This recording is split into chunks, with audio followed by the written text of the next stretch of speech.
rey con barba, sino barba con barba. Así que mi amigo Eddie Friedman está equivocado. Amigos del Perú y del mundo, muy buenos días, muy buenas noches. Encantado de estar con ustedes.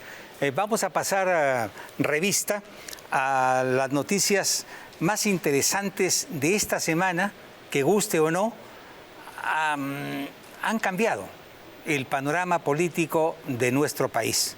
Por esta razón, hemos invitado al doctor Ernesto Blume, expresidente del Tribunal Constitucional, y a Antero Flores Arauz, expresidente del Consejo de Ministros.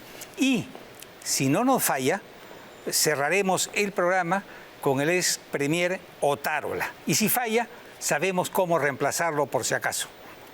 Nuestros amigos de la competencia se preguntarán, ¿cómo así han logrado convencer a Otárola? Y la respuesta es sencilla.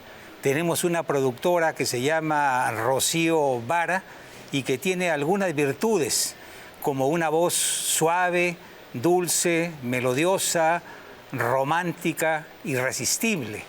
Además, le dijo al ex premier que le iba a mandar su USB y que tenía una foto con sus gatitos. Así que, como ustedes comprenderán, fue una invitación irresistible. Así que creo que sí, lo tendremos al final de nuestro programa, ¿no? Y vamos a lo nuestro. Nosotros no somos un programa de noticias ni de investigación, como lo hemos dicho tantas veces, sino de análisis político. Por esta razón, no vamos a ocuparnos de los diálogos picantes de la señorita Yacerí Pinedo, que seguirán su curso en el Poder Judicial. Pero sí nos interesan las consecuencias que han originado la renuncia de un premier y la llegada de otro, el señor Gustavo Adriancén, que ha recibido muchas críticas de la APRA, de Fuerza Popular y del Rojerío, que lo odia a muerte. Yo tengo una opinión distinta.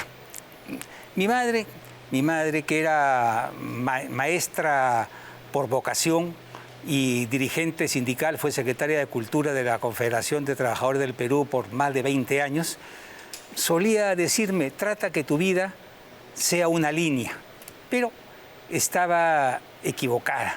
Poco a poco fui descubriendo que los seres humanos transitamos por un camino sinuoso que toca tanto el bien como el mal. Nunca somos buenos eternamente ni tampoco malos eternamente, ¿no? Somos humanos, demasiado humanos, como pensaba el filósofo, nuestro amigo, que ya, ¿cómo era este filósofo? Nietzsche.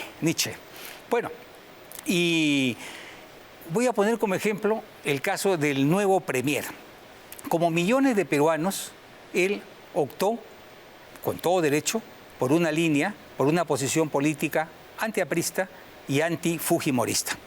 También fue ministro de Humala y respaldó con entusiasmo a PPK y al repudiable señor Vizcarra. Sin embargo, defendió con ardor y con éxito a los comandos Chavín de Guántara y, como embajador del Perú ante la Organización de Estados Americanos, se enfrentó a la caviarada internacional como antes nadie lo había hecho. Creo pues que hoy por hoy está en el lado correcto del camino y, dada la compleja coyuntura que vivimos, soy de la opinión que debemos darle alguna chance, aunque dudo que pueda ser exitoso si no hace cambios en el gabinete, comenzando por el ministro del Interior, que es un fiasco absoluto, ¿no? Algo más a su favor. Si hacemos una ligerísima comparación de este premier con otros como Guido Bellido, Mirta Vázquez, Aníbal Torres o Bexy Chávez, habrá que concluir forzosamente que este caballero está a una distancia sideral de ellos, ¿no? En suma, creo que el Congreso le va a dar la confianza, no porque sea el mejor, seguro que hay muchos con más títulos académicos e intelectuales que él, pero estos son los primeros en correr a la primera gota de sangre, a la primera nariz quebrada.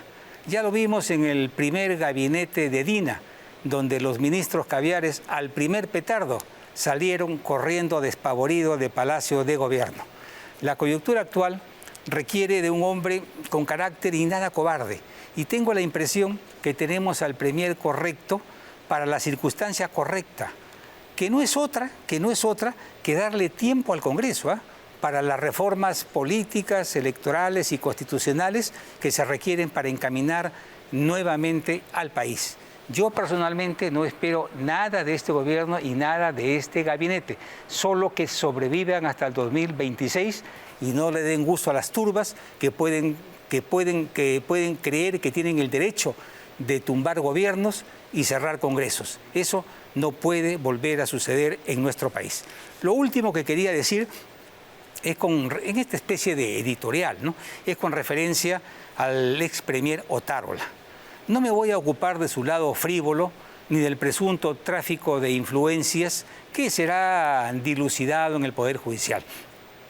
Lo que sí quiero expresar es mi reconocimiento al Otárola de los primeros días, de los primeros meses, que impidió, él fue el que impidió la renuncia de Dina Boluarte y puso en sus hombros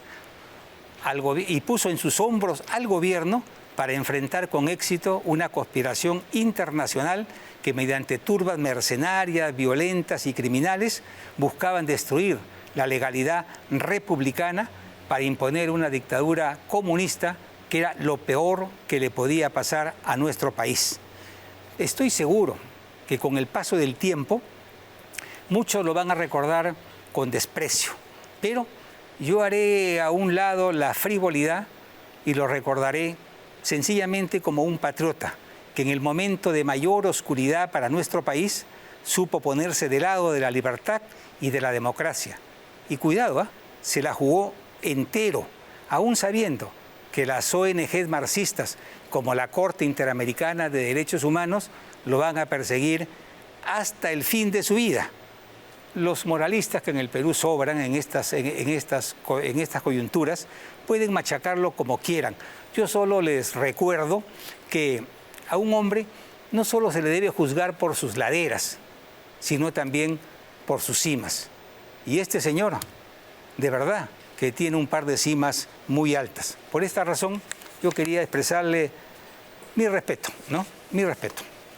Y ahora sí, vamos a lo que nos corresponde. Vamos a pedirle al doctor Blume que por favor tenga la amabilidad de acercarse al estrado. ¿Qué tal, doctor? ¿Qué tal? Buenas, ¿cómo estás? Qué gusto. Igualmente. Qué gusto tenerlo aquí. Igualmente. Tenemos varios temas bien interesantes. ¿Cómo no?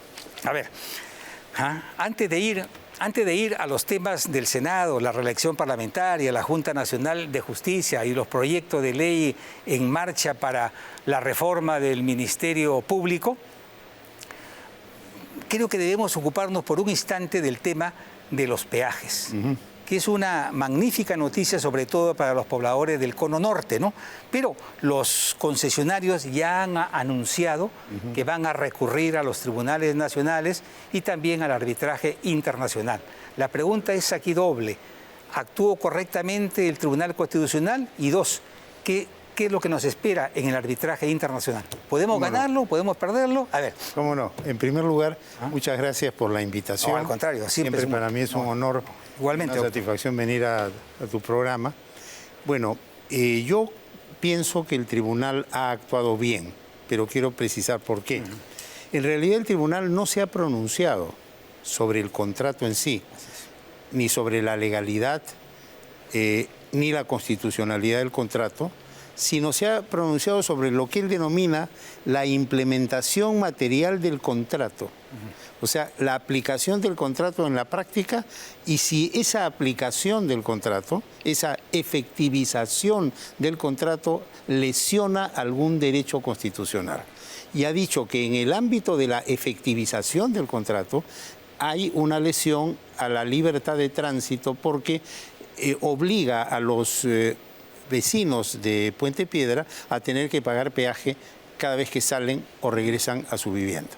Ese es el meollo del asunto y por lo tanto no podemos decir que el tribunal ha afectado la libertad de contratación, ha afectado el contrato en sí, sino a lo que ha aludido es, sin perjuicio del contrato, aquí en la aplicación del contrato hay una lesión y sobre eso se ha pronunciado. Ahora, la posición del Tribunal Constitucional dice que ningún contrato puede estar por encima de los derechos fundamentales del ciudadano, entre ellos la libertad de tránsito. Exactamente. Eso se trata, ¿no? Y eso es cierto. En realidad, todo derecho, todo principio, toda institución consagrada en la Constitución está construida, digamos, bajo una premisa que es el respetar el interés público, el respetar los derechos fundamentales de la persona, el no lesionar y afectar a terceros, etc. Entonces, creo que la construcción teórica de esta sentencia es adecuada desde mi punto de vista.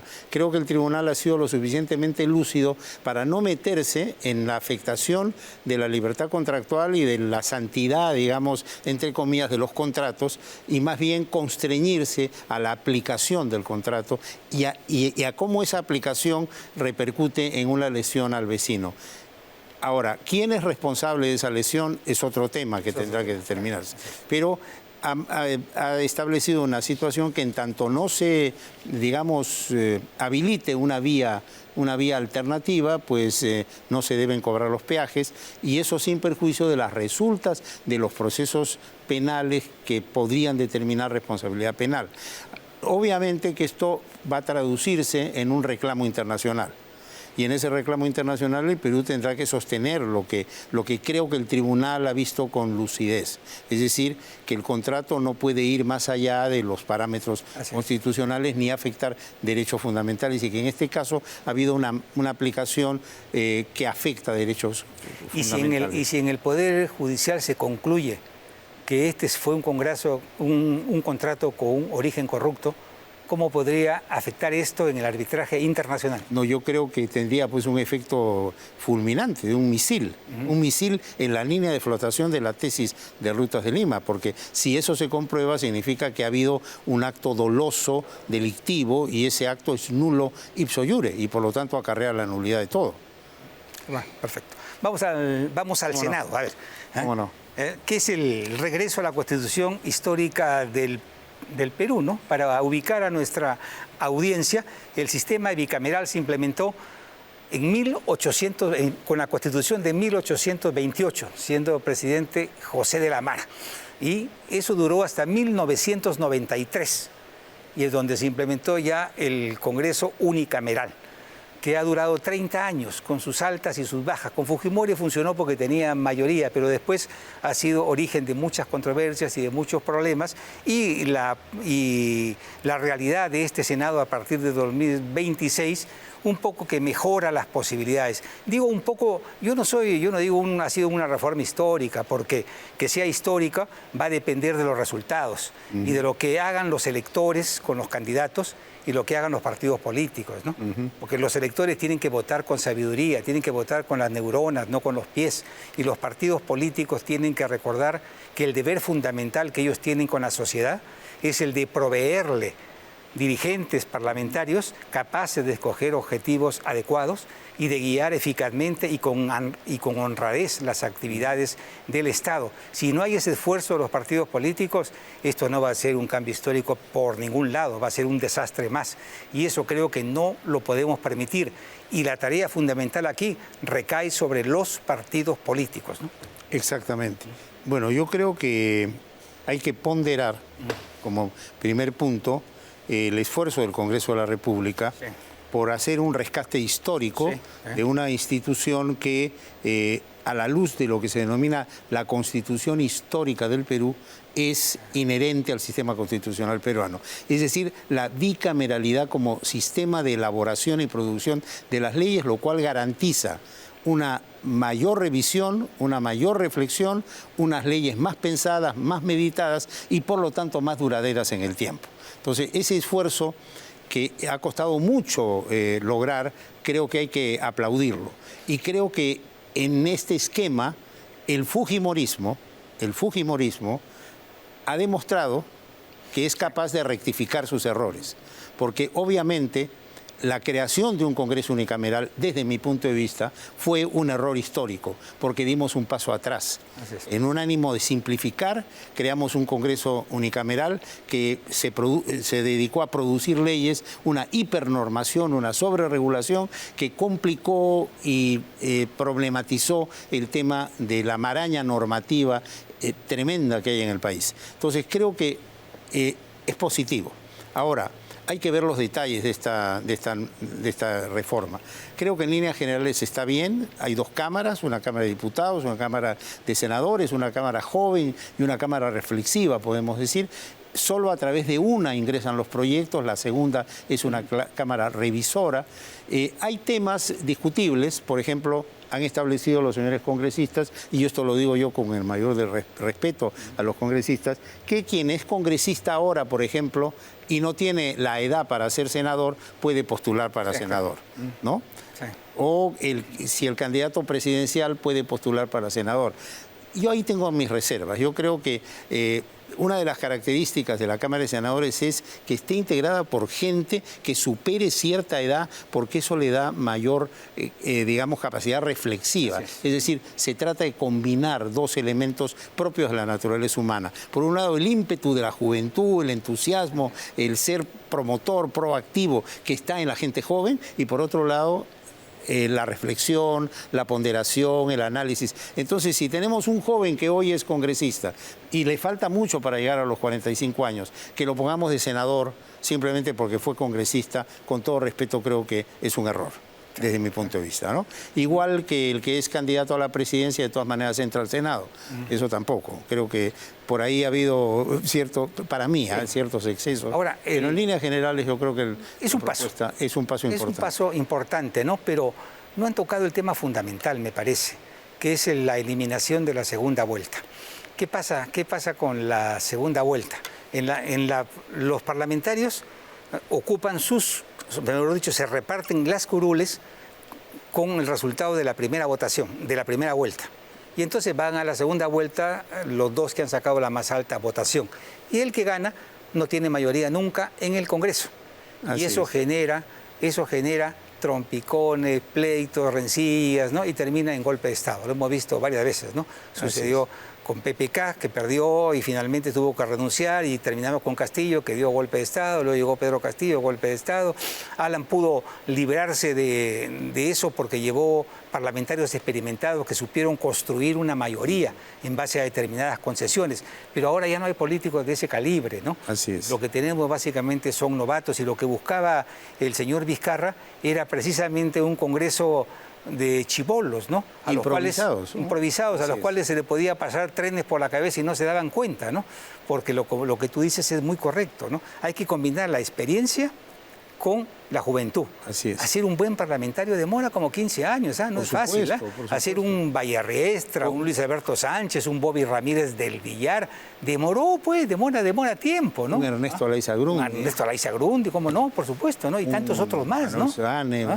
Tausen. Así es, ¿no? Así es, ¿no? Un Jorge demora. Un Malpica, ¿no? La gente aquí se asombra porque dice, hoy otra vez los parlamentarios se quieren reelegir los mochasueldos, No, eso no tienen ninguna posibilidad de ser reelegidos. El 90% de los parlamentarios actuales que van a intentar la reelección no van a ser elegidos. Vamos a tener un parlamento 90% de rostros nuevos, nuevecitos, ¿no? Y rueguen ustedes que los partidos se escojan correctamente y que ustedes, los ciudadanos, voten con sabiduría, ¿no? Ahora, yo creo que es muy positivo el haber eliminado esta prohibición de reelección, porque, como tú bien dices, por supuesto, el que entra en política entra, tiene vocación auténtica, para hacer carrera política. Claro. Y si es un buen parlamentario, que repita 2, 3, 4 y 5 veces. Claro, de eso se trata. Magnífico, porque tenemos gente entrenada. Sin embargo, este señor tan nefasto que fue Vizcarra, y que es Vizcarra, metió pues ese veneno en la población, ¿no? De que había que prohibir la elección, lo cual nace de una filosofía inconstitucional, que es la filosofía de la desconfianza. Es decir, desconfío de todo, entonces prohíbo, limito, corto, lesiono derechos y voy parcelando el Estado constitucional porque a mí me conviene manipular. Entonces, eso se tiene que acabar en el Perú. Y creo que se tiene que acabar, y no sé si tú coincides conmigo, lo que el doctor Bedoya Reyes llamaría este pleito de plumas, ¿no?, de la coyuntura y de la cosa pequeña, y tenemos que entrar al gran debate nacional pensando en el 2026. Es decir, una agenda política elaborada en donde tengamos despejado el terreno y digamos, hasta el 2026 el país tiene que hacer todas estas medidas para sacar adelante la situación. Un movimiento encabezado por el propio gobierno. Yo sugiero, y me he permitido señalar algunos puntos, por ejemplo, el tema del crecimiento económico, el tema de la seguridad ciudadana, el tema de la reforma electoral, el tema de la educación, el tema de la salud, son temas vitales. Y ahí quizás este sea el momento para buscar un acercamiento entre el gobierno y todas las fuerzas políticas. Es decir, ya el plan inmediato es 2026, elecciones y cambio de autoridades. Mientras tanto, unirnos para construir una serie de medidas que permitan ir avanzando en el desarrollo del país. Eso creo que es lo serio. Y eso es lo que debería ser la agenda nacional en este momento. Sí. No sé si coincides conmigo. Sí, por supuesto. Pero quería volver un instante al tema de la segunda vuelta. Si eso fuese realidad, ¿no?, entonces, y los parlamentarios se escogen no en la primera vuelta, sino en la segunda vuelta, vamos a tener dos resultados. Primero, la eliminación de todos los partidos que existan. Van a quedar 2, 4 partidos máximo, ¿no? ¿No? Eso es fundamental. Se acaba esta especie de pandillaje parlamentario que en estos momentos tenemos, ¿no? Y no se ha podido llegar al acuerdo de eliminar la segunda vuelta porque los partidos pequeños serían los más afectados y en consecuencia no prestan sus votos para una reforma constitucional. Eso es producto, ¿no? Y hay que decirlo, porque yo soy partidario de recordar las cosas para que la historia no se repita. Eso es producto de una sentencia que emitió la mayoría del Tribunal Constitucional, que yo integré con mi voto en contra, que constitucionalizó, entre comillas, el transfugismo y atomizó el Congreso. Entonces, tenemos estos pequeños grupos por esa sentencia. ¿Te acuerdas que antes se por prohibía, supuesto, ¿no? Claro. Pero coincido contigo, yo creo que hay que buscar mecanismos, uno de ellos podría ser ese, para que el que gana tenga el suficiente respaldo y tenga mayoría, que se pueda gobernar. Tenga mayoría para que pueda gobernar. De otra manera no es posible gobernar en el Perú. Así es, exacto. ¿No? Así es. Exacto. Como se hace con los alcaldes, ¿no? Que el que gana tiene mayoría automática, ¿no? Así es, así es. ¿Ah? Y el tema de la reelección parlamentaria, seguimos con él. Algunos dicen, ¿cómo es posible que hayan aprobado la reelección parlamentaria si ya el pueblo en referéndum prohibió la reelección, ¿no? Esto es un disparate, ¿no? Ya que según la ley de participación ciudadana está establecido que lo que se acuerda en un referéndum tiene una vigencia de 2 años. ¿Han pasado cuántos? 5 o 6 años, ¿no? Por supuesto. Entonces, no, o sea, esa es otra falacia que le he oído a varios...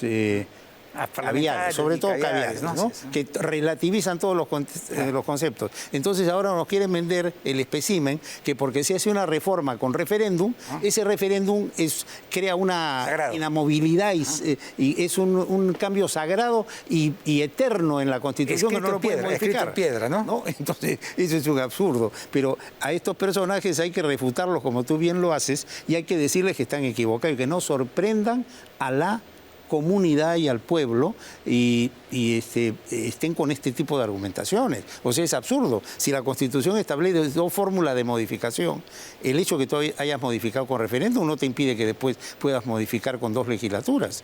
¿De dónde sacan eso? ¿Dónde distinguen si la Constitución no distingue? Y escucho los resúmenes, sobre todo de la prensa provinciana, diciendo lo que decía antes, ¿no? Uy, quieren reelegirse, qué barbaridad, van a regresar estos sinvergüenzas al Congreso.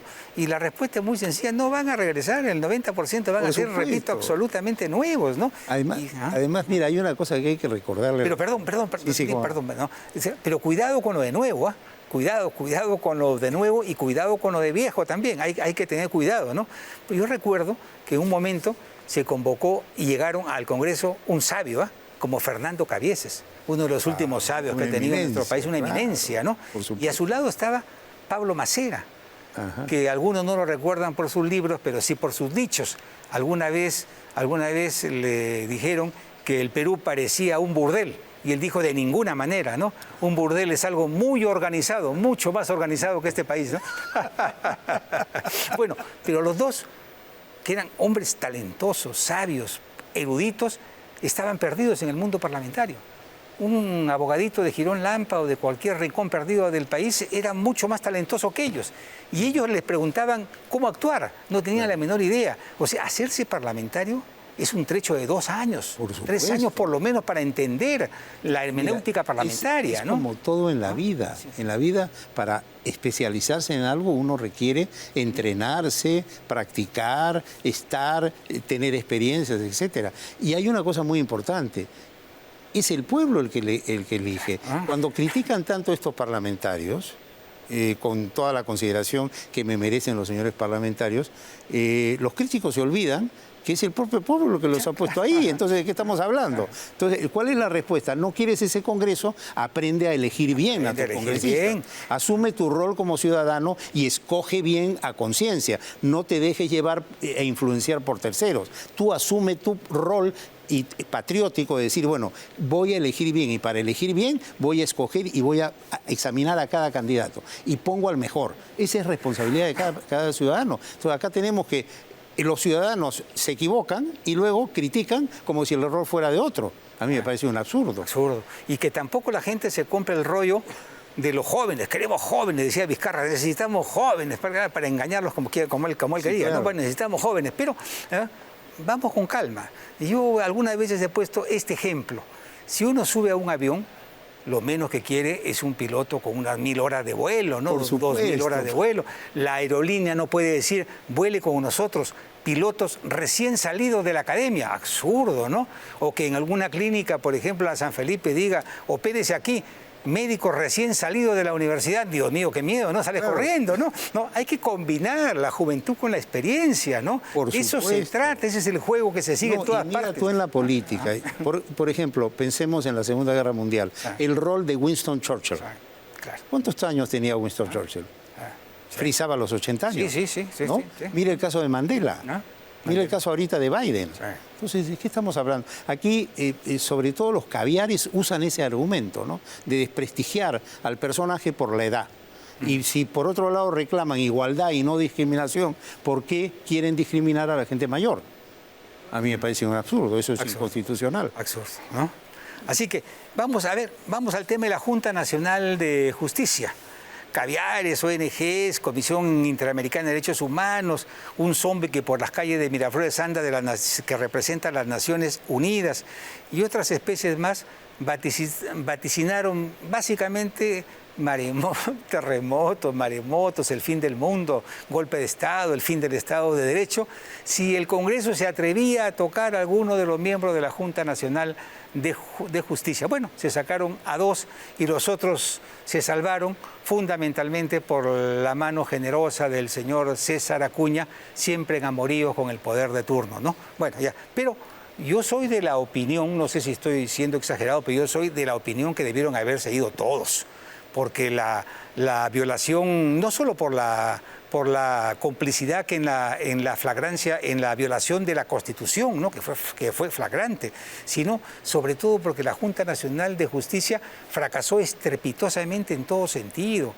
manteniendo jueces inectos, mediocres e incompetentes y corruptos, lo mantuvo, y nombrando jueces que no valían la pena y no sacando a nadie. O sea, estos sujetos fueron un fracaso total. Debieron ser encadenados, azotados y botados a la plaza pública, ¿no? Sí, bueno, yo coincido contigo. Yo creo que no es coherente, además, que tratándose de una infracción constitucional identificada, en la cual todos intervinieron y todos votaron y todos consintieron, el Congreso saque a unos y deje a otros. Eso a mí me parece que revela una incoherencia.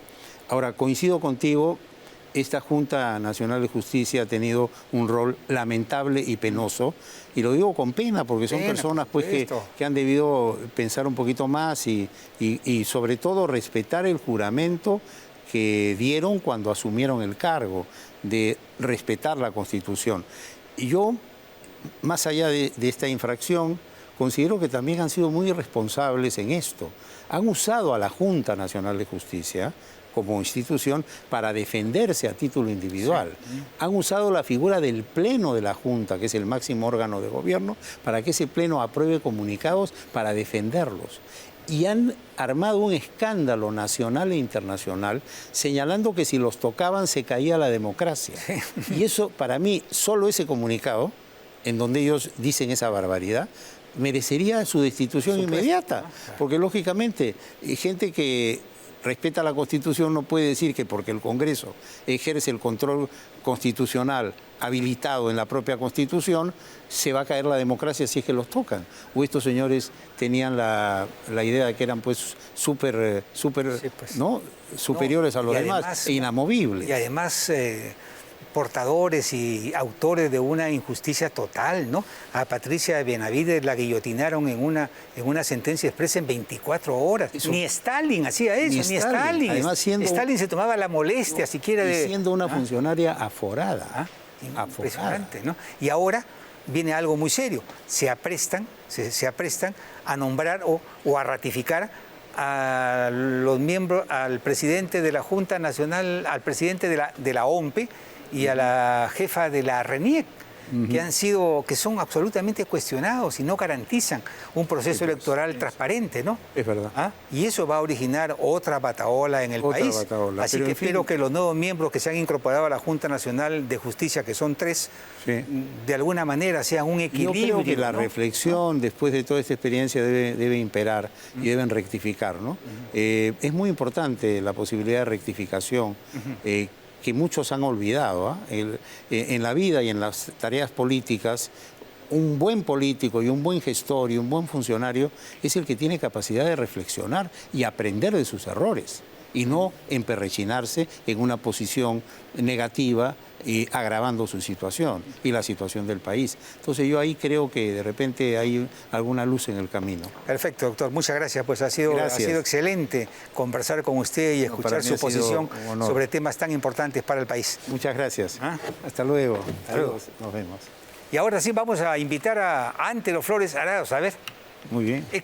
Presidente del Consejo de Ministros. Pausa, ¿no? Pausa. Y regresamos con Antero Flores. ¿Y ya llegó el premier, Otárola, o no? ¿Sí?